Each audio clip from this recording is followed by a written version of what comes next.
Hi guys, it's me again. I decided to try and do a review of the Impossible Whopper and the regular Whopper. See which one tastes better. Heard a lot of comments about this recently as the non-meat options are becoming better, and I've heard that they're almost exactly the same. So I'm going to put it to the test and take you all along for the ride. So I've got the Impossible Whopper with cheese here and the regular Whopper with cheese. Now I'm going to hold up the plate so you can see them both side by side here. Same size, or actually, if anything, it looks like the Impossible Whopper is actually a little bit larger. So I'm going to open them up for the unveiling here. I'm going to tilt the camera down so you can see the burgers. So here goes the Impossible Whopper. Let's see what the first impression looks like. Okay, so first of all, let me just tilt this up for a second because does anyone else have a problem with this? You look at the picture on the menu, it looks like beautiful and large with like fresh produce and glistening meat and a perfect fluffy bun, and then you get it home and it looks like this. Like kind of floppy lettuce. So if anyone from Burger King is watching, up your presentation, all right? But anyway, here we go. The tomatoes look halfway decent. There's a couple pickles on there. Some sad looking lettuce, mayonnaise. There is cheese, some onion, pickle, and then let's have a look at the meat, right? It looks good, right? Can you see that really well? It looks pretty meaty. I'm impressed so far. So now let's look at the regular Whopper with cheese. The unveiling, again, sort of a sad display here of what the picture was supposed to look like. But tomatoes look decent. That always bothers me when they're like really sad looking, wimpy, pale tomatoes. Sad lettuce, pickles, onion, meat, actual meat. And you know, actually looking at it like this, it's hard to tell the difference, gotta admit. All right, so now I'm gonna cut them in half and give you a little side-by-side view here of the inside of the sandwiches. Do you call a burger a sandwich? I know people do it. I don't usually say it like that, so it seems a little weird to me. So anyway, here is the Impossible. Looks pretty good, right? Looks legit, like an actual burger. And here is the actual burger, the regular Whopper, meaty. Let's do a side by side. Hard to tell, right? I'm impressed. I'm impressed. Just like at a glance here, this is looking good. So far, so good. So now we're gonna give it the taste test. So I'm gonna just dig right in and try the Impossible Burger, see what all the hype is about.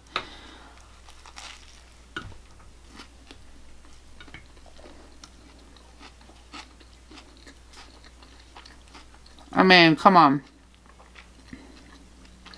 That's very good. That is super tasty. Actually, you know what? I'm gonna have a second bite because that was really good.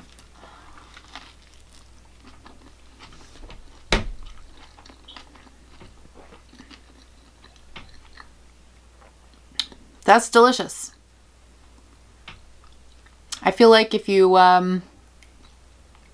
didn't tell somebody it's an Impossible Whopper, you were just like, hey, I picked up a Whopper, here you go, they would just eat it and not know, like a regular meat eater would just dig into that and not have anything to say about it because it really tastes like regular meat. So here's the traditional Whopper.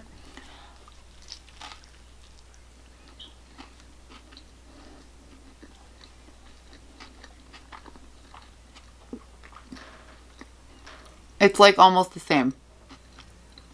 It's hard to even pinpoint what the differences would be.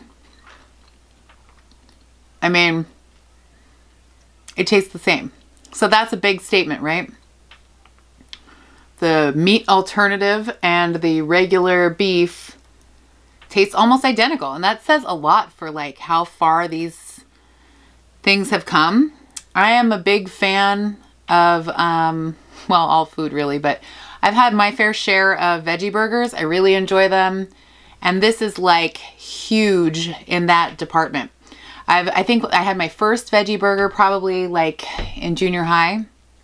And it's delicious, but it doesn't taste like meat. It tastes like a veggie burger. Like there's clearly like some type of grain in there and like random vegetables. And this actually tastes like meat. Like here's the regular Whopper. Meat.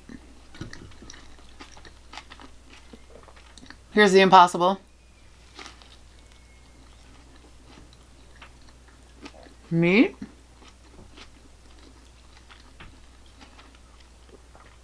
You know, tasting them like back to back like that, now I feel like there's almost like a slightly different flavor to the Impossible burger.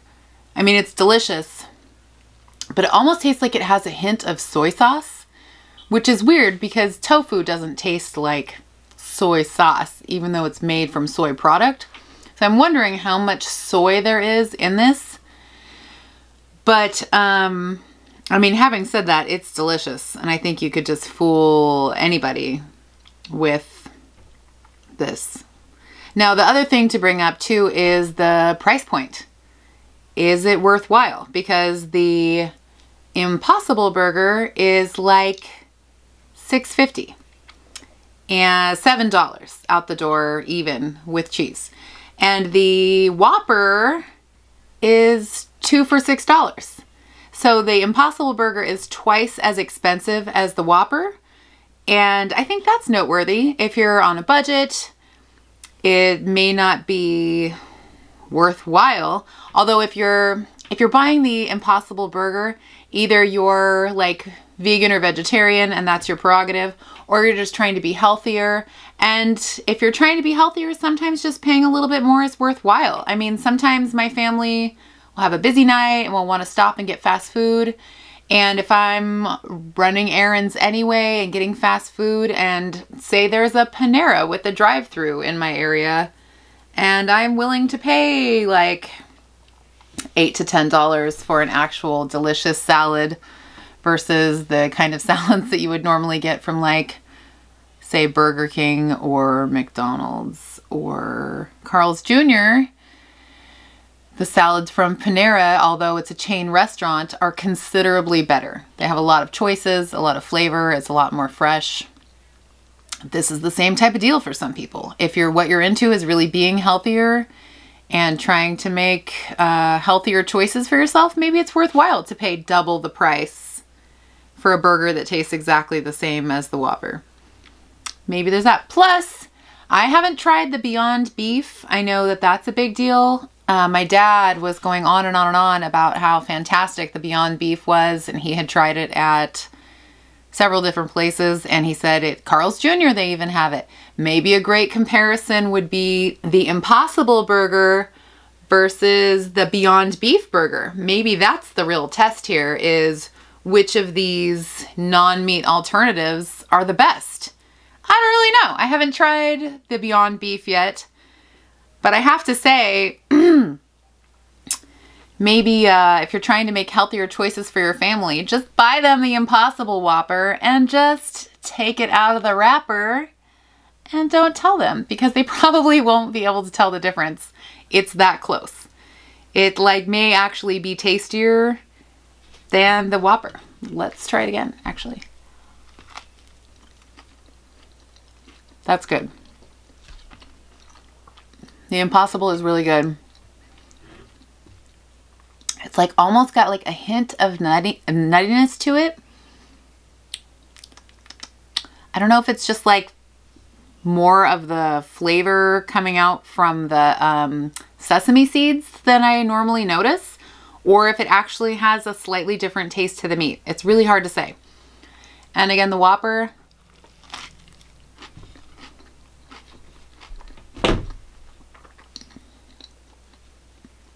I think the Impossible might actually be better. Going back and forth like that, it's hard to say. I don't know. They're both good.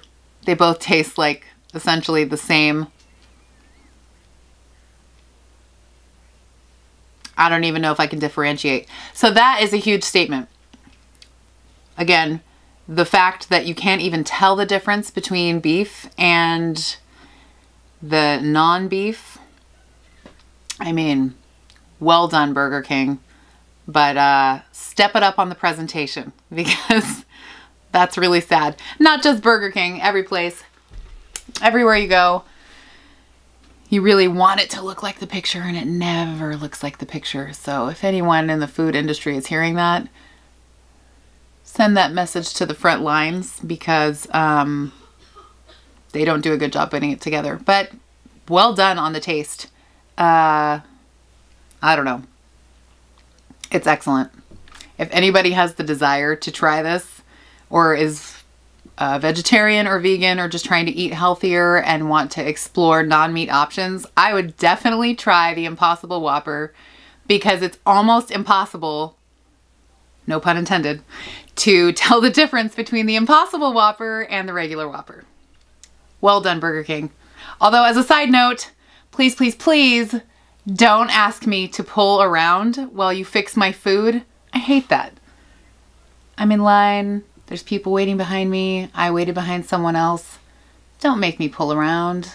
Just let me wait where I am. That's why I'm in the drive-thru. Sorry. Side note. But again, well done. So I hope everyone enjoyed my review of the Impossible Whopper. It's my first food review. I really love food, and I love burgers. There's a lot to say about this. It's very good. So more to come. Maybe I'll do a review next time of the Impossible Whopper versus the Beyond Beef Burger. That would be a fun comparison to see apples to apples, non-meat to non-meat, which one's better. So more to come, and more other content too. I have another video I'm planning on shooting tonight that will be pretty funny. So you'll see. I'll post that soon. So anyway, hope you enjoyed. Give it a try, or if you want to do your own comparison, go for it, or see if you can sneak the fake meat past the meat eater. That would be the real trick. Definitely going to try that one on my husband. He's a big meat fan. If there's not meat in it, it's not a meal to him. So we'll see. Stay tuned. I will report back and see how that goes. Anyway, thanks for watching. If you enjoyed this, please give me a thumbs up, or maybe some comments if you've tried this and have an opinion about it. I'd like to hear it. This is all really new to me, and I'm enjoying it, and promise to post more real soon. I hope you all enjoyed that, and subscribe if you want to see more. Give it a thumbs up if you liked it, and I hope you have a great evening. If you haven't eaten yet, zip through the drive-thru and give the Impossible Whopper a try, because you won't be disappointed. In fact, you won't even know it's not meat. Anyway, have a great night. Thank you for watching, and see you real soon.